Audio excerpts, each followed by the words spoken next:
VOLIBEAR is mainly a top laner, and if you've played versus an experienced VOLIBEAR, you'll realize that he can dominate pretty easily if you don't know what you're doing against him. If you're looking for a top laner to add to your pool, I definitely recommend trying him out. So let's look at why exactly VOLIBEAR dominates, starting with his item build and item spikes. One of the reasons why VOLIBEAR is so dominant is his core item build, and when he does get ahead, it is close to impossible to make a comeback. VOLIBEAR has a very unique item build. He is one of the only melee champions along with Gwen where Riftmaker and Nash's Tooth is super OP on them as melee champions. With VOLIBEAR's first item, you have 3 options to choose from, being Nash's Tooth, Riftmaker or Iceborne Gauntlets. All of the options are super strong on him as Nasher works well with his attack speed buffs. Riftmaker allows him to be a bit more tanky and gives him sustain while still doing damage. And Iceborne Gauntlets basically gives him all these things against melee damage champions. There are many build variations thanks to these 3 options. One 3 item build you could go is Riftmaker to Ideal Boots to Nashers. To complete the build you could go Spirit Visage to Sterax or Hullbreaker. Like mentioned earlier, VOLIBEAR's item builds is one of the crucial parts to what makes him so dominant. So build accordingly to what you need versus the matchup. Level spikes and fighting capabilities also determine why VOLIBEAR is so dominant, and this will give you a better understanding as to why. At level 1, VOLIBEAR will usually take E first as it gives him a shield and does area damage after a 2-second delay. On top of this, he has a passive that gives him extra attack speed and extra auto damage at max stacks. This favors him tremendously in his melee 1v1s due to the extra damage and shield from his ability kit. Now if you combine this with his Q at level 2, it makes him very strong in melee 1v1s as he has a great QE or EQ combo. At level 3, VOLIBEAR gets his W adding to his damage and giving him even better potential to outtrade due to his second W doing extra damage and healing him.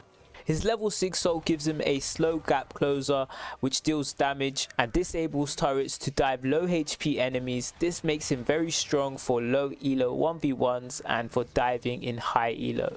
Level 8 he gains max W adding to his damage, which makes him super hard to outtrade for most melee matchups if you can't keep up with his damage.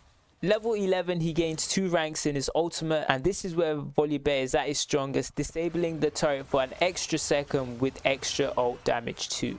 How dominant VOLIBEAR is in teamfights will depend on the elo you're in, as he is a melee champion, so spacing and kiting becomes an issue for him. This brings us to the conclusion that although VOLIBEAR's 1v1s are super strong versus melee champions where he is very capable of carrying thanks to his level spikes and kit, but if the enemy team is good enough in terms of mechanics, he does not become as good. This combined with not being great in teamfights makes teamfights his downfall and him being not so dominant.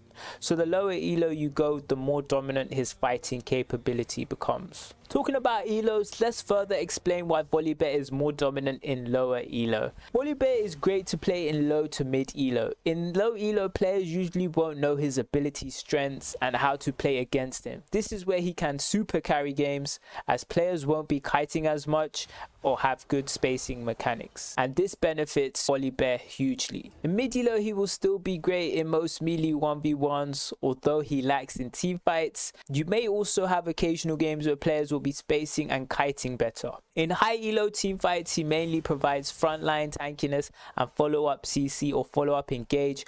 For example, if your ally Zac eases in and lands his ult, then this would be a perfect time for VOLIBEAR to follow up. High elo is where VOLIBEAR starts falling off in his laning, as again players will be more aware of his combos and strengths and will be dealt with better when split pushing. However, this isn't to say we can't do good in this elo.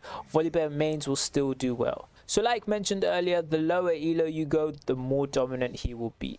Matchups. Finally onto matchups, which is just as important if not more important, as VOLIBEAR has a lot of good matchups and bad matchups. A few of those good matchups would be Sion, Irelia, Illaoi and Trundle. There are more, but we'll just leave it at these for now, and if you are curious about more matchups you can always Google op.gg VOLIBEAR to see all the win rates and lane kill rates against these matchups. So in terms of matchups, VOLIBEAR will either dominate his matchup or go even or end up getting countered and lose.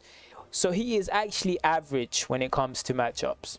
Obviously, if an enemy goes range top, it is more difficult, and he also has his fair share of counters like Rengar, Tahm Kench, Rumble and Shen.